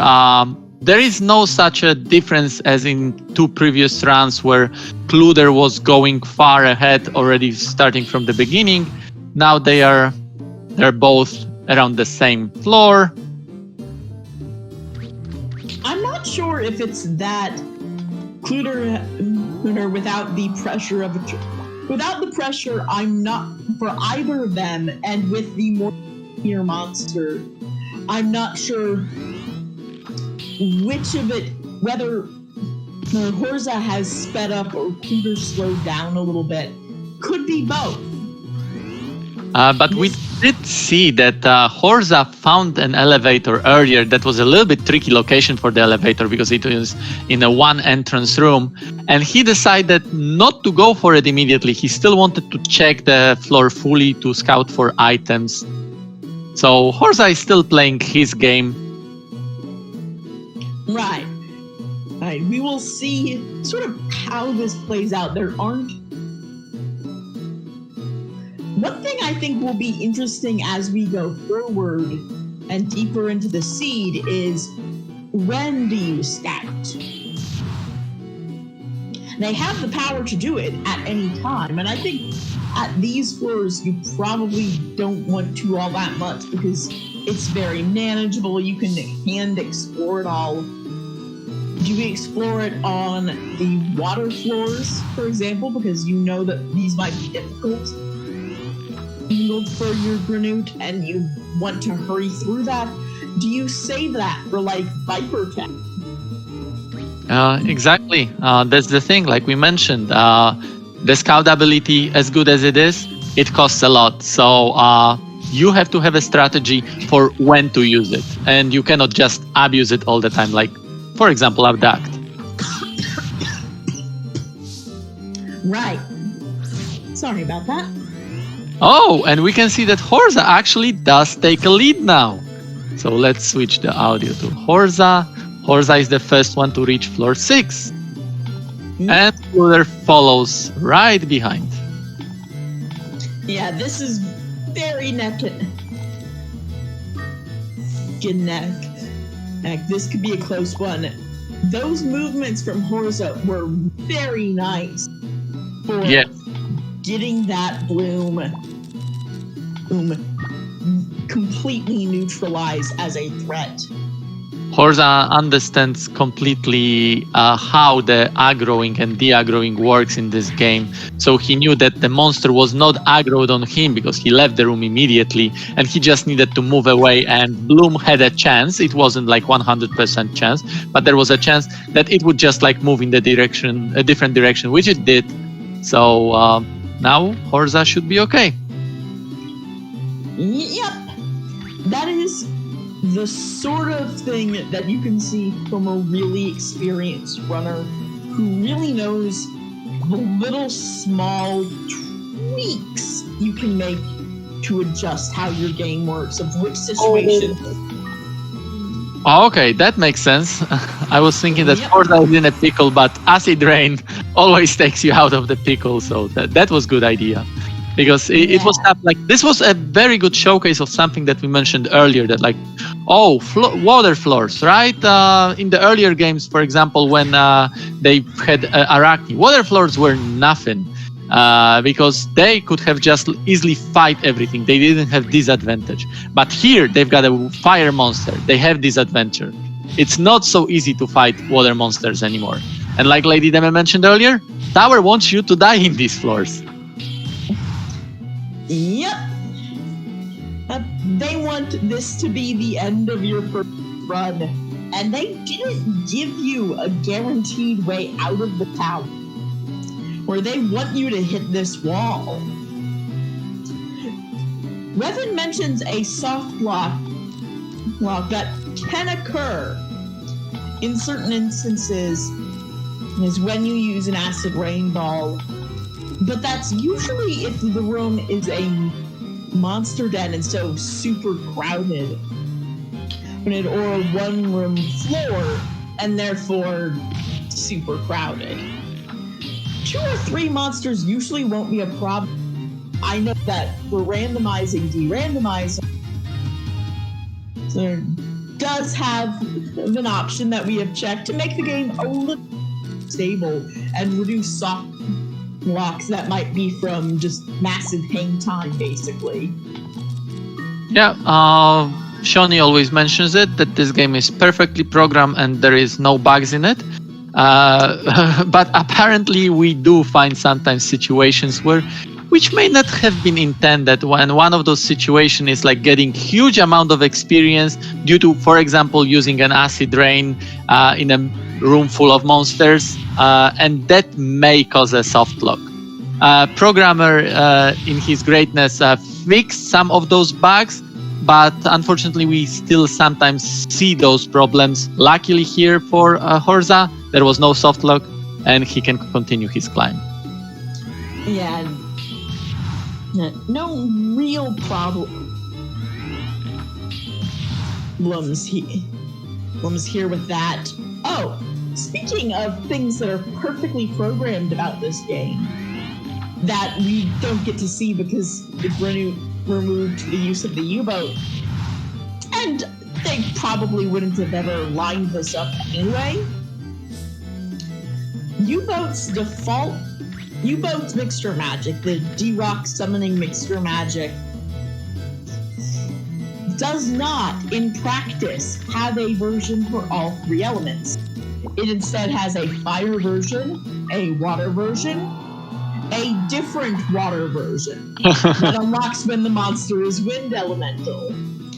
Because for reasons that are definitely an accident of programming, the wind element version of the summoning mixture magic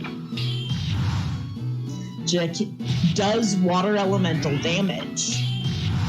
And that can easily confuse you, because you would be thinking, okay, yeah, I've got a wind element, so I'm safe against water monster, I can kill them. And suddenly you don't, and then you think okay, what's going on? So yeah, that's one of the things that people just have to learn when they try them out. If you don't know about it, it can hurt you. Yep. It's maybe a tiny bit of a shame that it's not paired with a better defensive element. In the meantime, we can see that Kluter actually did take a lead. He's now floor 9, while Horza is on floor 8. But Kluter is having a bad time with U-boats. Like previously with Arachne, he was able to handle them. Now it's not so fun, because his fire monster is getting lots of damage. So he sees an elevator, he goes further. Doesn't want to stay on those floors. Yep. U-boats are, secret troll hidden just off camera. That's why you check your mini-map on floors, because bow trolls can aggro at you from across the room, shoot you down. I know Lady Demet loves trolls, because they can hit you from the corners. Seen it in the stream a few times. I really hate trolls. They are my least favorite. Bow trolls are just so obnoxious. And also, here is a fun fact of the sort that you learn either because someone else has suffered or because you have suffered. Bow trolls don't respond to things that would disrupt their attacking, I guess? Their attacks the way they normally might. They can shoot you around the corner of doors. They can shoot you when you're confused. They will not shoot you in a confused way. I'm willing to bet they can still shoot you while they're blind. Why? Just how they are. One of the most annoying thing about the troll is something that we already discussed with the AI pathing of the monsters. So like I mentioned, they just want to get to you in a straight line. So bow trolls, when they see you in the straight line and they are aggroed on you, they will shoot you. They don't really care whether there is an obstacle in the way or not, an obstacle being, for example, another monster, because you have a monster train behind you. So one of the most annoying thing is that you've got a monster behind you and another monster being a troll with a bow, and he shoots you. And of course, logical thing would be, okay, because there is a monster in front of me, that monster will be hit. And that's true. But that attack has very high chance of missing. So we've seen it many times that the attack on that monster misses and then it hits you. So you think that oh, I'm safe, I'm blocked by another monster that will take the hit. No, you're not safe. Also, sometimes what can happen, happen with unfortunate circumstances such as this. Unfortunate circumstances with that hole in a crossbow bolt that is shot at you keeps going even if it misses. Sometimes you'll get lucky, you'll dodge, and then it'll hit the monster and kill it. That is another thing that can happen. Bow trolls are the worst. That's the thing. With bow trolls, you have to take so many outcomes into your calculation. What can happen?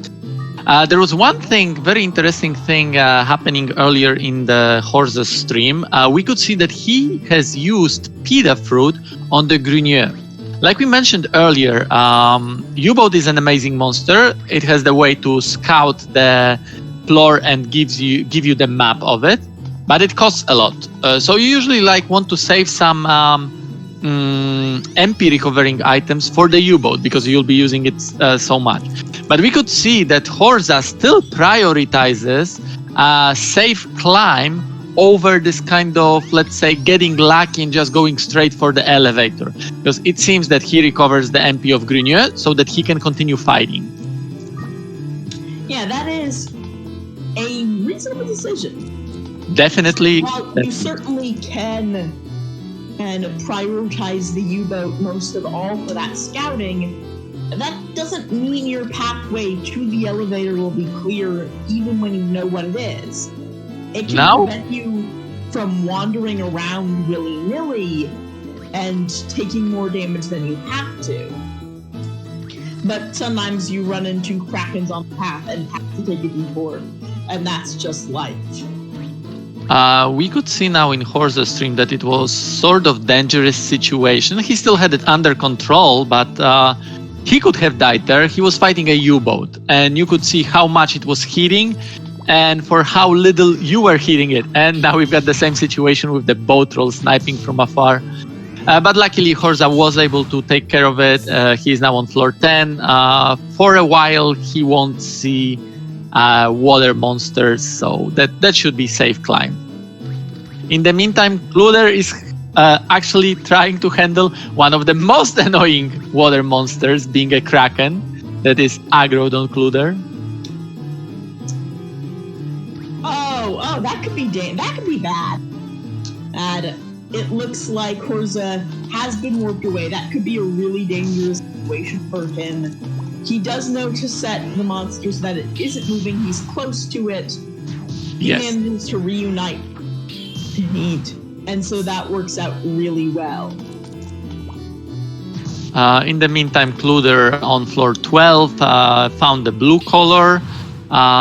He's got his whole floor visible. I don't know whether it was the scout ability or whether it was the star glasses, but I guess it will just now save trip, or hopefully safe trip to the elevator.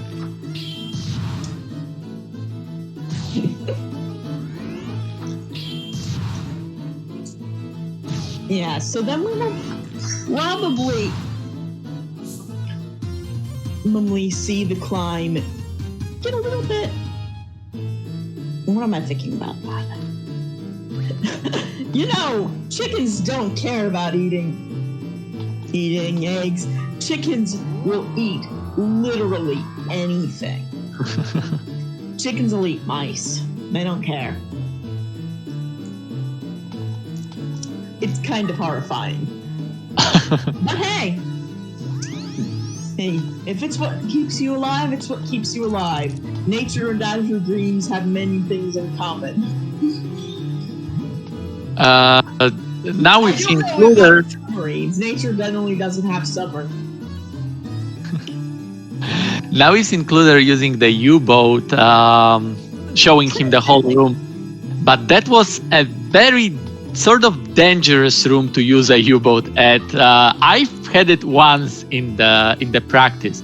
When you've got columns in a room, U-boat sometimes will be more than happy to just dance around that column for like 30-40 seconds before the game decides, you know what, this U-boat is like for a little bit too long here, and then it will just goes down to a Kraken. That is just unfortunate. Sometimes they are just nasty monsters. You can see he was right to spend a while dodging them because they are very hard to fight. Yeah, like we mentioned earlier, Kraken is one of the most annoying water monsters and usually don't want to handle it at all. You just want to avoid it as much as possible. So let's see, Kluter died on floor 13. Horza has 3 floors to go. Yep. Luckily, and I think that given his difficulty with the Krakens there and his desire to save that only team, that ended up not working out great for him there. Here, we probably see that he was kind of right to be using the U-boat on those floors. Or is it, if anything's giving you trouble on a floor, generally finding the elevator as fast as you can is very useful. That's the thing, that starting from the floors where you can get Krakens, I'm not really sure, are there any safe floors to be at? So it has to be very conscious decision. Where do you start using U-boat so that you can run away as fast as possible? And the thing is that even if you know where the elevator is, there is no guarantee that you can get to it, which we have seen on the Kluter stream, right? Right. Knowledge alone will not save you.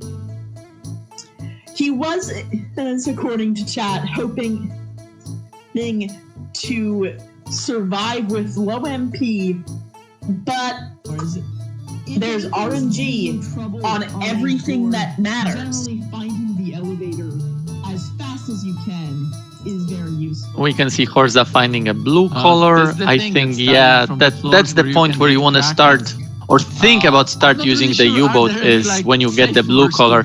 Otherwise, it takes a little bit long time because you always have to hide your familiar, in this case, Grenier, take out U-boat, scout, then again, take out Grenier while hiding U-boat.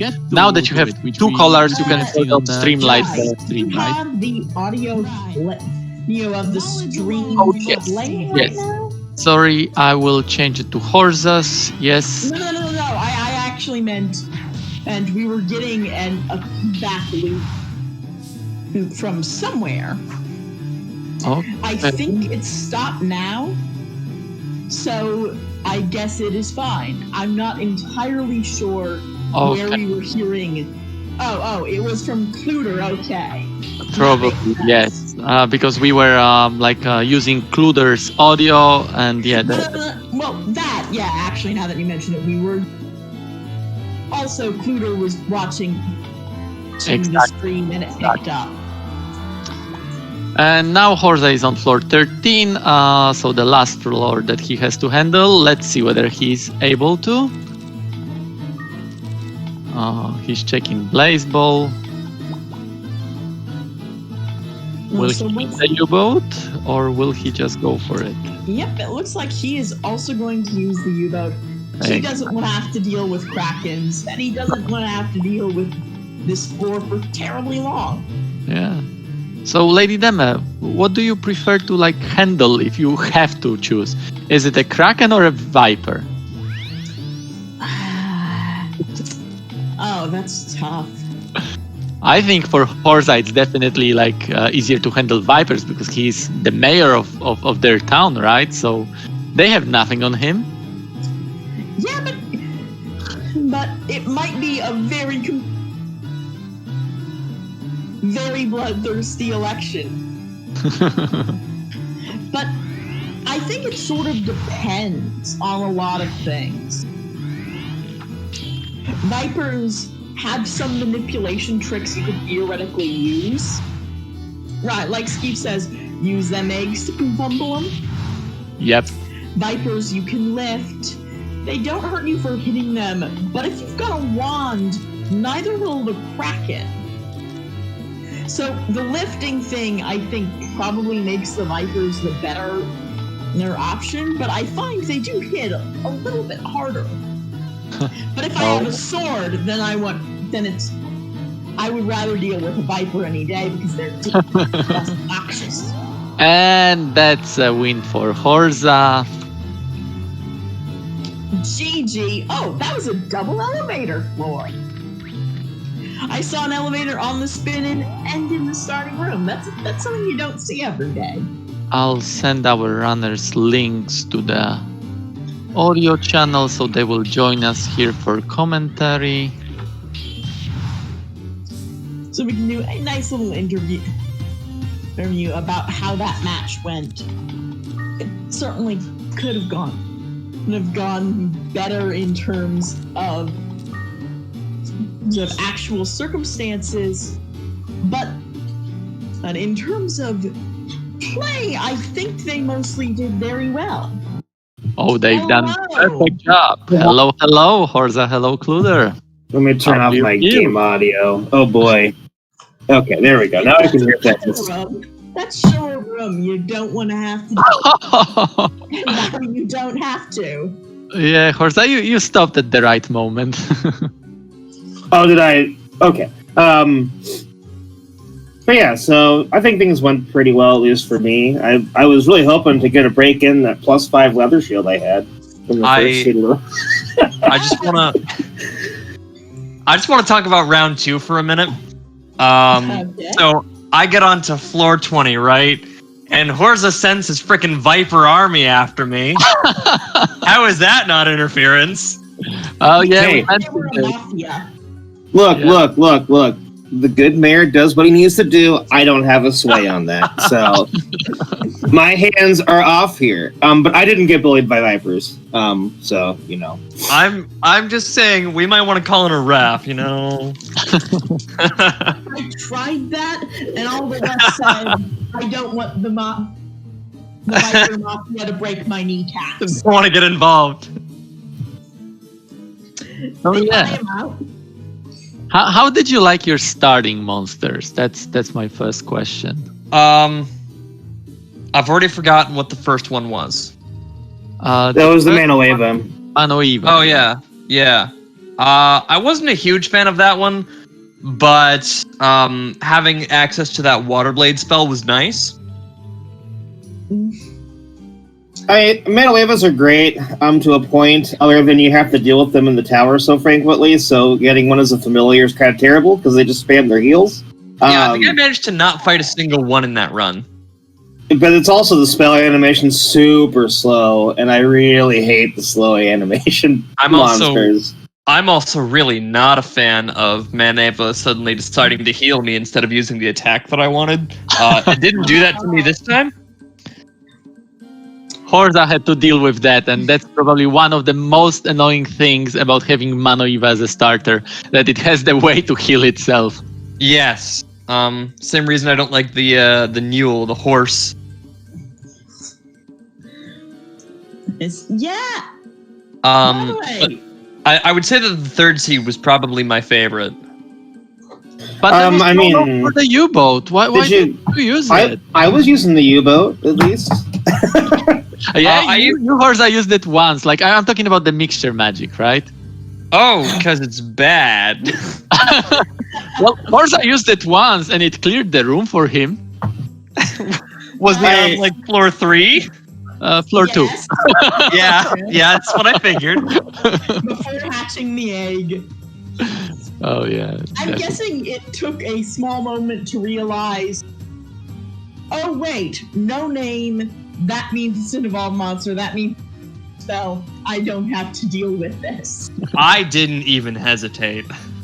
Oh, no, I was like, when I saw the U-boat, I was like, I'm hatching whatever else this is so I can use my U-boat bag trick once I get my second caller for the spamminess of it.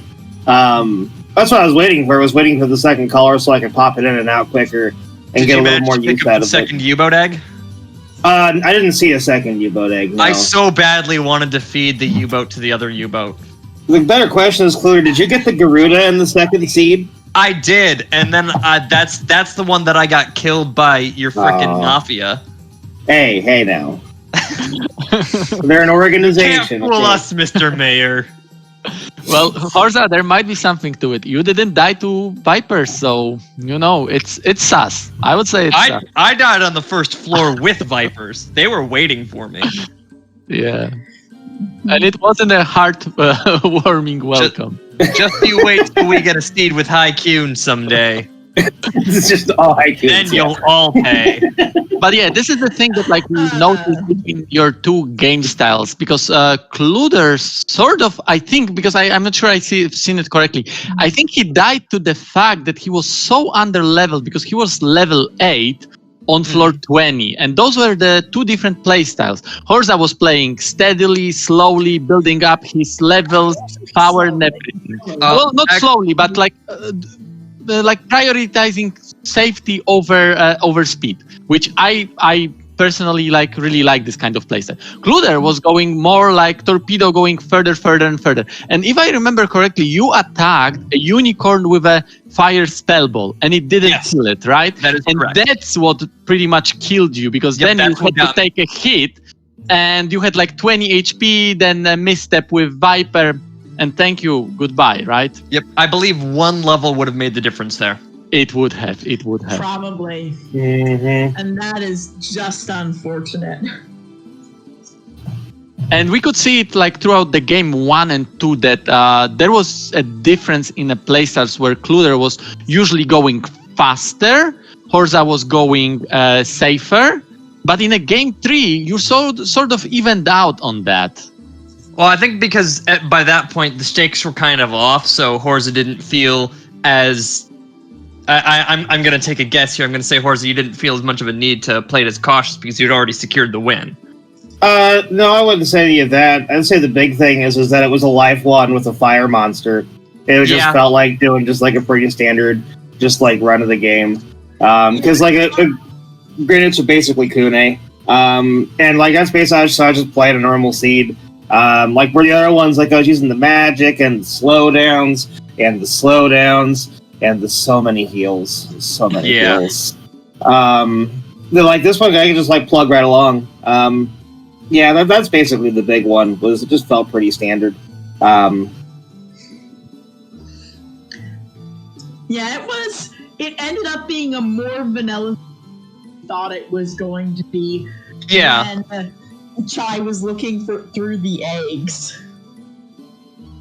Yeah, I'm looking for the starting monsters for any sign that our anti-Haikyuu measures didn't end up working.